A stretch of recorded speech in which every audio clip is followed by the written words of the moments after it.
theme for this year's Board of Healthcare Funders Conference, The Turning Point. It reflects the potential opportunities and threats to the private healthcare sector prompted by current and future changes in the industry. And joining us in studio to tell us more is Dr. Humphrey Zokufa. He's Chief Executive at the Board of Healthcare Funders. Thanks so much, Humphrey, for joining us this afternoon. Thanks for coming. Well, we've got this conference kicking off on Sunday. What exactly is on the agenda? What are you hoping to achieve?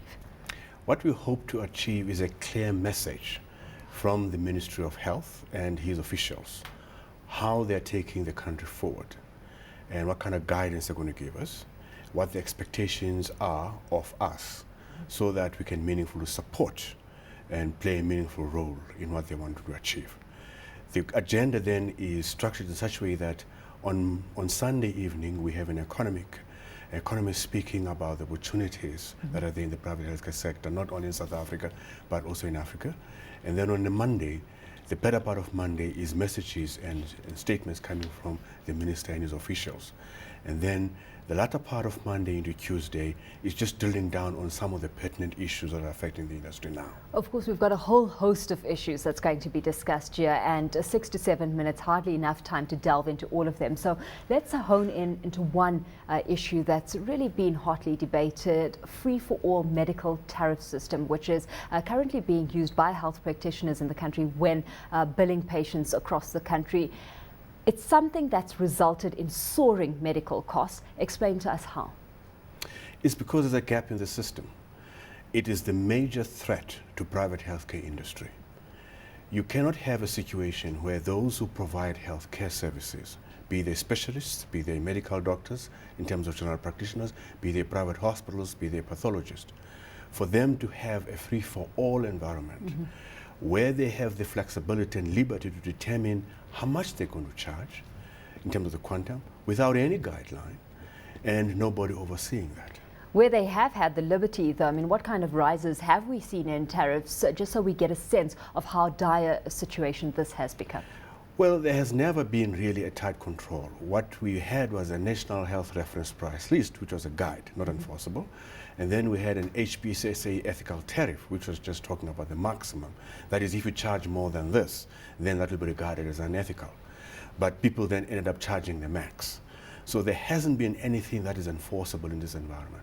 So the solution that's being put on the table, one can only assume, is a concrete tariff structure that the industry would have to abide by. That is correct, and we believe that the modeling and the structuring of that should be fair and reasonable to all parties.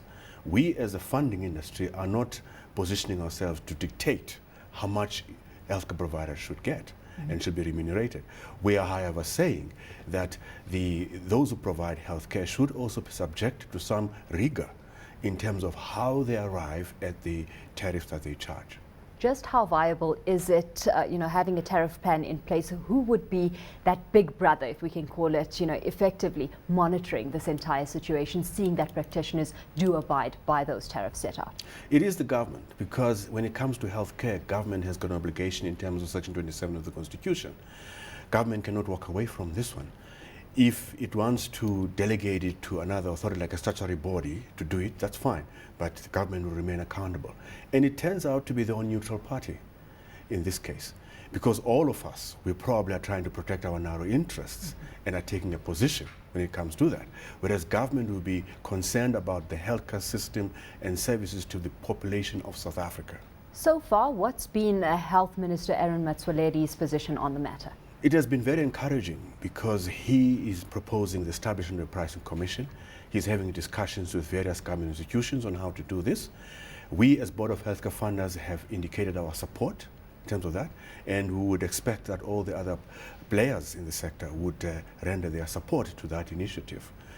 We would have wanted it to be in place by now. We don't know what he's going to tell us concretely at our conference in this regard, but post-conference we hope that a lot would happen to speed up the establishment of that.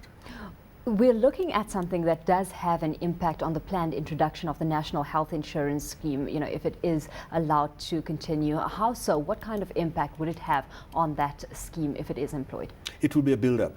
The National Health Insurance is, as it is in the public domain, is modeled along the lines of being a single purchaser and a single administrator. Now, if you're a single purchaser, you must not abuse your position as a single purchaser. You have to purchase those services for those who provide it and remunerate them fairly.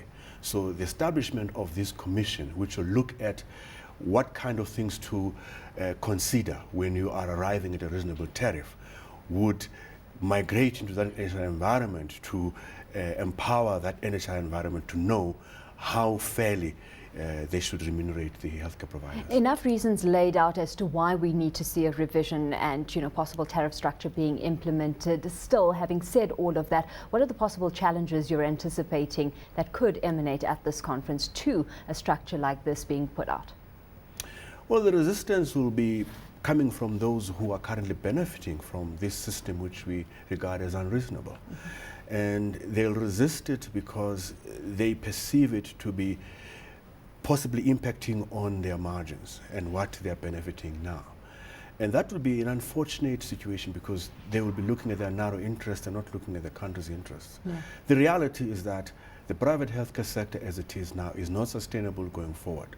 So if you're going to oppose an intervention by the minister, which is trying to model the private healthcare sector in such a way that it is sustainable going forward, and you're opposing that, then it's really questionable whether you have your real interest in this country.